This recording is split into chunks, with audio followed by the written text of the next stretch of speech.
Hi there, welcome to another edition of Counterpunch with Trevor Loudon.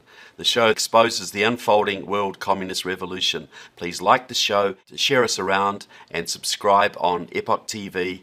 As I said, there's information here you'll never see anywhere else.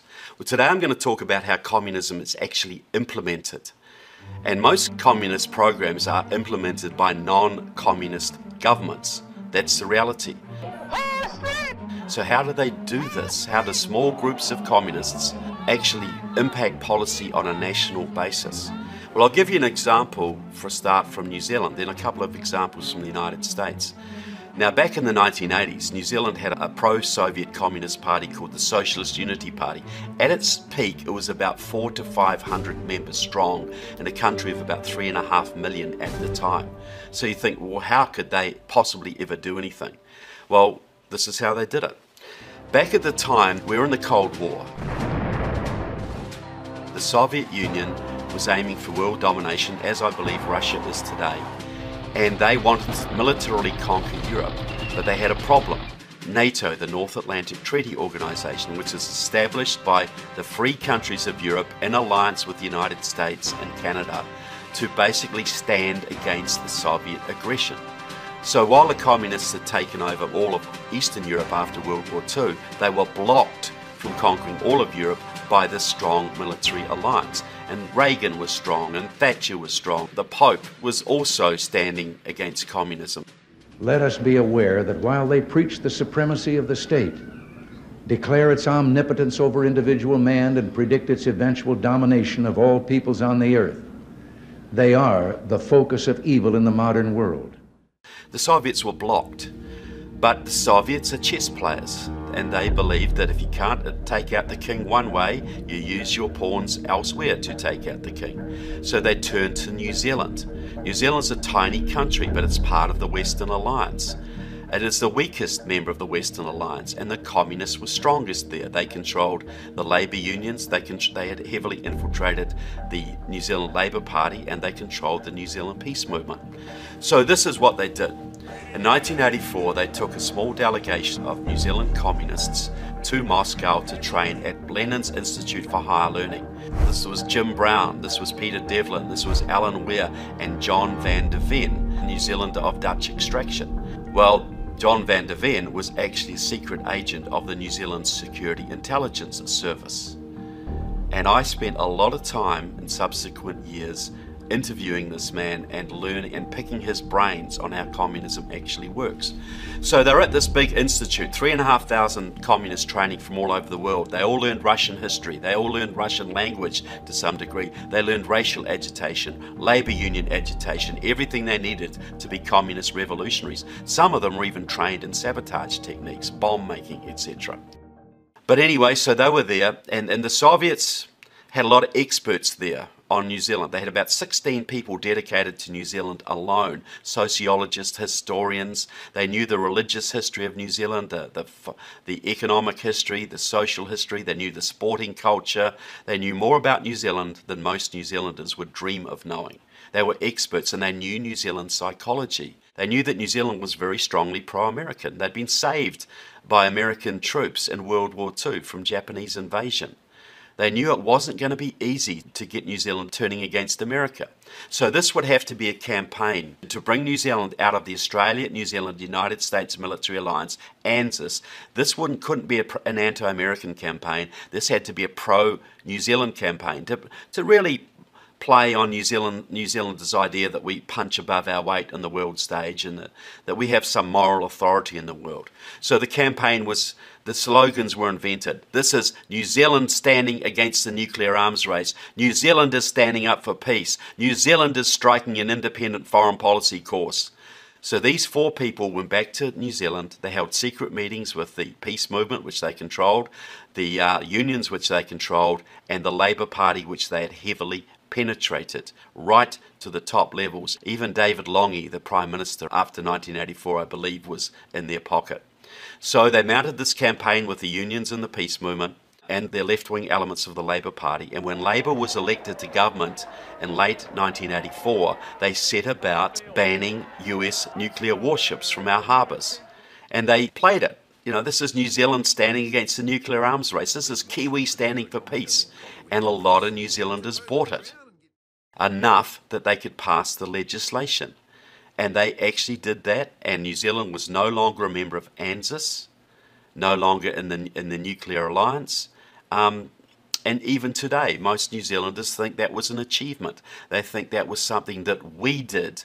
As you can imagine, Prime Minister Morrison was also very well aware that New Zealand was unlikely to be interested in building nuclear-powered submarines. Certainly they couldn't come into our internal waters. Our legislation means that nothing that is wholly or fully powered, no vessel that is wholly or fully, partially or fully powered by nuclear energy is able to enter into our internal waters. So that is in fact a position that has been held across parties for a long period of time. They don't realise they were completely deceived by the Soviet Union and New Zealand communists.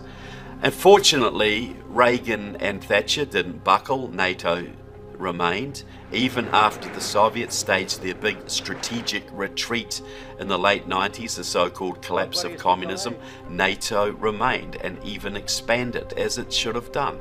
Not necessarily all of the countries it expanded into, so I believe some of them, like Romania and Bulgaria, are still controlled by communists. But NATO stood strong and Russia stayed at bay. So what about other countries? What about the United States? Well, the key example we're looking at here would be Obamacare. For a long time, Americans resisted socialized healthcare. They knew that to give government control of your health, your body, was to give government control of your soul. Everything would follow. So they resisted it. They understood that the American healthcare system, as over-regulated and corrupted as it was still way better than full-on socialized healthcare. But as the American healthcare system got more and more semi-socialist, it became harder to defend. And the gap between real socialized healthcare and what had become in America became less and less. But still, Americans understood that it was not a good deal to give the government control of your health. It would cost you way more money, and it would certainly cost your freedom. The father of the socialist healthcare movement in America was a man called Quentin Young. He was a physician from Cook County Hospital in Chicago and a member of the Communist Party. He started one of the very first organizations promoting socialized healthcare in America. He started a few of them back in the 70s and the 60s. In the 1980s, he started Physicians for a National Healthcare Program, and this allied thousands of doctors all over the country, left-wing doctors. They sponsored tours of Canadian socialist doctors coming into America, telling everybody how great socialized healthcare was.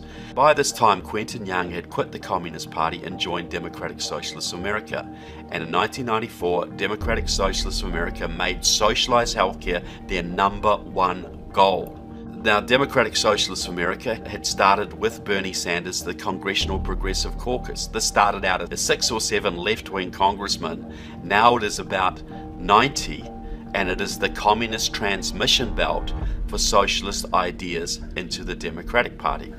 In 1994, the Democratic Socialists of America also took over the AFL-CIO.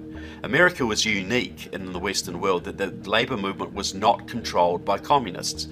After 1994, that reversed. Under John Sweeney, a Marxist, a member of Democratic Socialists of America, the ban on communists holding office in the AFL-CIO was lifted, and the communists came flooding in and now controlled virtually every major labor union in the country. Starting with the new leadership in the AFL-CIO that was elected in 1994, the prohibition on communists holding office in U.S. labor unions was dropped. The labor movement is an essential cornerstone of transformative politics. Now, every major labor union is controlled by communists and leftists. So what's the significance of that? If you control the labor movement, you control the Democratic Party, because there's hardly a Democrat that isn't elected with labor union help in this country.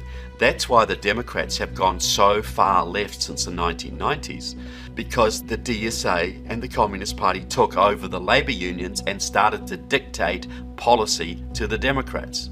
That's why the change, people.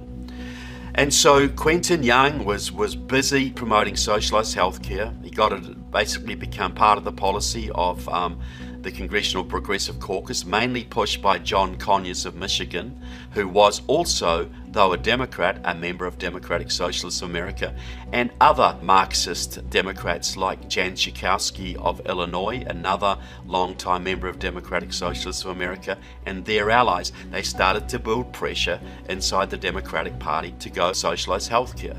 But the biggest insider they had was, of course, Barack Obama. And Barack Obama was a long-time friend of Quentin Young. Barack Obama's family were patients of Quentin Young's practice. And Young boasts openly how he influenced Obama into socialized healthcare. Barack Obama, as we know, was a community organizer, a very lofty calling in my book, and he made the decision when the opportunity came that he could get more done politically, and he accepted the nomination for the seat in the state Senate. It's not that long ago, really. It's about 6 to 8 years ago. Barack Obama, in those early days, influenced, I hope, by me and others, categorically said single payer was the best way, and he would inaugurate it. So when Obama got elected, he started pushing this very, very hard. And Democratic Socialists of America and Communist Party USA and AFL-CIO and Congressional Progressive Caucus all joined in. And eventually they got much of what they wanted implemented by the Democratic Party. Completely a communist operation. Another one, illegal immigration amnesty. Now, for most of American history, Americans have been very much opposed to illegal immigration. Yes, this is a nation of immigrants, but Americans reserved the right to decide who they admitted to their country. And for a long time, there's a bipartisan consensus against illegal immigration. If anything, it was the Republicans who were softer on illegal immigration because they were often dependent on money from big business, who was quite happy to have lots of cheap labor coming across the border. But even so, a Republican president, Eisenhower, deported 3 million illegal immigrants in 1 year alone during his term of office. The unions were opposed to it because they knew that illegal immigrants would take union jobs and break union strikes and lower union wages. Back in the 80s and 90s, you know, Harry Reid, the Democratic senator, and Bill Clinton would give speeches condemning illegal immigration in the strongest terms, calling for repatriation of illegal aliens, because they were on the side of the unions, and the unions at that stage were not yet fully communist. All Americans, not only in the states most heavily affected, but in every place in this country, are rightly disturbed by the large numbers of illegal aliens entering our country. The jobs they hold might otherwise be held by citizens or legal immigrants. The public service they use impose burdens on our taxpayers. That's why our administration has moved aggressively to secure our borders more, by hiring a record number of new border guards, by deporting twice as many criminal aliens as ever before, by cracking down on illegal hiring, by barring welfare benefits to illegal aliens. In the budget I will present to you, we will try to do more to speed the deportation of illegal aliens who are arrested for crimes, to better identify illegal aliens in the workplace as recommended by the commission headed by former Congresswoman Barbara Jordan. The real father of the illegal immigration movement was Bert Corona, a communist from Southern California, Los Angeles based, who started CASA and several other organizations promoting amnesty for illegals. And he worked with communists like Lorenzo Torres from Arizona and other communists from New Mexico and Texas to create pressure on the southern border areas to go soft on illegal immigration, to get them green cards, work permits, all of this kind of thing. Bert Corona trained a whole bunch of activists to carry on his work. One of them was Maria Elena Durazzo, who became head of the California AFL-CIO, very close to Democratic Socialists of America and the Communist Party, and now a California state legislator.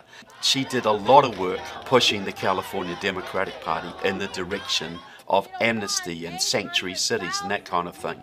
Another disciple of Bert Corona, the communist, was Antonio Villaraigosa, who became mayor of Los Angeles and amped up the sanctuary city status of that city. So thousands and thousands of illegal immigrants gravitated towards Los Angeles and later Orange County and helped to flip those areas more solidly democratic.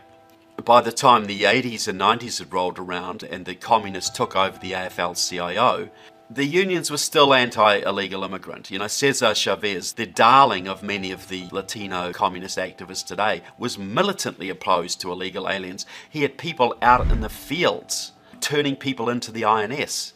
One of the agents he used to do this is now married to the real head of the illegal immigration movement in this country, a man called Eliseo Medina, formerly top official in the Service Employees International Union, SEIU. His wife Lisa used to work turning in illegals for Cesar Chavez. Now she's married to the top champion of illegal immigration in this country. You know, Eliseo Medina is a long time a member of Democratic Socialist America, one of the leading labor officials in the country. And in 2000, at the AFL-CIO's National Convention in Los Angeles, Eliseo Medina engineered a flip in policy. The AFL-CIO turned in one meeting from being completely opposed to illegal aliens and illegal immigration amnesty to 100% support for illegal immigration amnesty. All done by Eliseo Medina, the Marxist. Now here's Medina talking to a meeting in Washington, D.C. in 2009. He reveals the real reason for this. It's nothing to do with helping foreigners achieve the American dream. It's all about bringing in millions of new Democratic voters over the border to create a one communist state in this country. Because the Democrats have gone so far left that they've burned off a lot of their moderate base. So you have to bring millions across the border to make up the difference and get a permanent governing majority. Now, as you know, the negative tone of the immigration debate has created intense interest in the Latino and immigrant community. We, in the last election, had the largest turnout of Latino voters in our history. And everything tells us these voters fully intend to become engaged into the elections in the future. They have tasted what it is like to participate and win, and they are not going to go away because their involvement is basically because they feel that they are being taken advantage of, they are being singled out, and they are being scapegoated. Now, when they voted in November, they voted overwhelmingly for progressive candidates. Barack Obama got 2 out of every 3 voters that showed up. And so I think there's 2 things, very quickly, that matter for the progressive community. Number 1, if we are to expand this electorate to win, the progressive community needs to solidly be on the side of immigrants. That will solidify and expand the progressive coalition for the future. And let me tell you, when you are in the middle of a fight for your life, you will remember who was there with you. And immigrants count on progressives to be able to do that. Number 2, we reformed the immigration laws. It puts 12 million people on the path to citizenship and eventually voters. Can you imagine if we have even the same ratio, 2 out of 3, if we have 8 million new voters that care about our issues and will be voting, we will create a governing coalition for the long term, not just for an election cycle. So guess what? Eliseo Medina was a member of Barack Obama's Latino Advisory Committee, along with several other Marxists. Here he is admitting that fact. Your agenda has been my agenda in the United States Senate. Before debating health care, I talked to Andy Stern and SEIU members. Before immigration debates took place in Washington, I talked with Eliseo Medina and SEIU members. Eliseo Medina, Democratic Socialist America, and the AFL-CIO made support for illegal immigration amnesty part of the Democrat program. A communist idea is now mainstream Democrat. We agree that the immigration system is broken. It should be addressed. We should do more to fix it. So I hope you now have more understanding on how communism actually works. This is how small groups of people, you know, Democratic Socialist America is now 90,000 people. For a long time it was 6,000 or 7,000 people. Communist Party USA is less than 5,000 people. But they can dominate the Democrats. By controlling the unions, they can dictate Democrat policy, and they do. So I hope you'll continue to watch this show. I hope you'll subscribe on EpokhTV. I hope you'll share this show, and I hope you'll keep fighting for this wonderful country.